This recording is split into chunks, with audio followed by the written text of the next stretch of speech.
Okay, I have to do this all over again because it turns out all the audio for this was muffled because I kind of had a t-shirt thrown over the microphone and didn't notice. So, an hour ago, Specters of the Rail 2.1. Breathing quite a lot of controversy and annoyance from what I saw at the time, because with Titania, Nekros Prime, and the Syndicate weapons that they all showed off last Friday, and there being, 3 weeks left in August? It was kind of expected that it would be one of them parts. Nope. Nekros Changes. That's what this is. This is basically just Nekros Changes. Now, just to kind of quickly go over this, I'll go in with a little bit more in depth in the next day or so, probably in the next day, because some of the changes look pretty nice. It's basically Desecrate and Shadow of the Dead that's changed. Desecrate will now, it's a toggle ability. You can turn it on and then turn it off. If you leave it turned on, it will cost 10 energy per Desecrate. It basically does. And the Desecrate radius, it doesn't say whether it's affected by range. I would assume it is, but it's, if you think kind of Ember's World on fire, when you get within a certain range of an enemy, they'll catch fire. Desecrate basically works the same way, but it will desecrate a corpse. Kind of useful, because now you don't need to run around spamming the ability. You can just activate it and leave it going. And I like the fact that health orbs from this are no longer a guaranteed drop, so there will no longer be health everywhere. Shadows of the Dead has been kind of nerfed in a way, but not at the same time, because the enemies that you can bring back to life has been reduced to 7, but they will no longer just drop dead all at the same time. They will basically live on with a health decay over time that's affected by duration instead of strength. The ability can be recast to teleport the shadows closer to you. Not only that, but recasting it will bring back to life shadows that have died already, so you can kind of cast it more than once and be stuck with it there. But I'm interested to see how the augments for Desecrate and Shadow of the Dead work, because as far as I can tell from this, Terrify and Soul Punch still work exactly the same as they did before, which is great.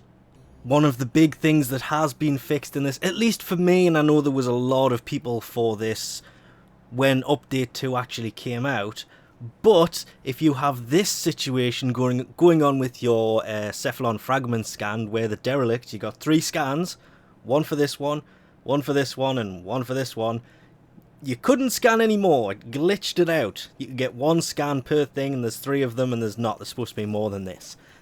This has supposedly been fixed. It's the first thing I looked for under the fixes, which is going to be great because, well, I know a lot of people have actually gone through and spent... This is way too much work to have it just glitch out like that without getting a tiny little bit annoyed about it.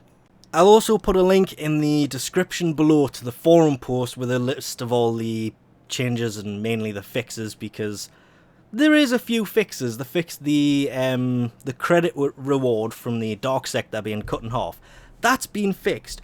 But more importantly, and I would have to say more importantly than even the fragments here, which have been stuck for me for a while, and of course, fingers crossed they actually do work, is the Relics and Arcane segment, because if you go in here, not only will it show you ones that you have, they show you where they drop and what they have. It will also show you the ones that are in the Prime Vault.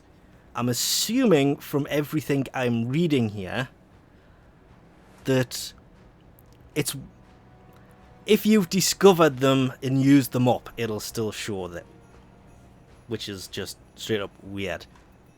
But anyway, moving on, is this little guy down here. And if this works the way that it says it works, and the way it's currently working, when Nekros turns up, the new relics are going to be listed down here as to which ones will contain Nekros Prime on the 16th or 23rd. Don't know when he's turning up.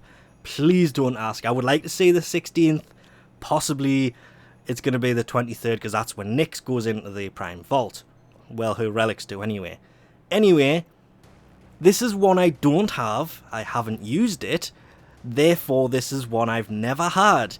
Not only does it show what Prime parts come from this relic, but it also shows where the relic will drop.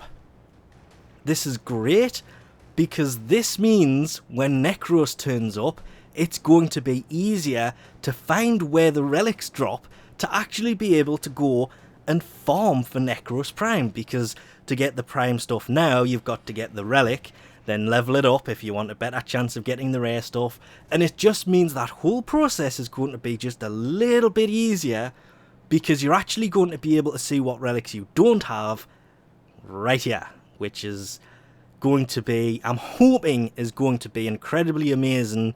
But this is another thing that we have to wait until Nekros Prime turns up to see just how well this actually plays out.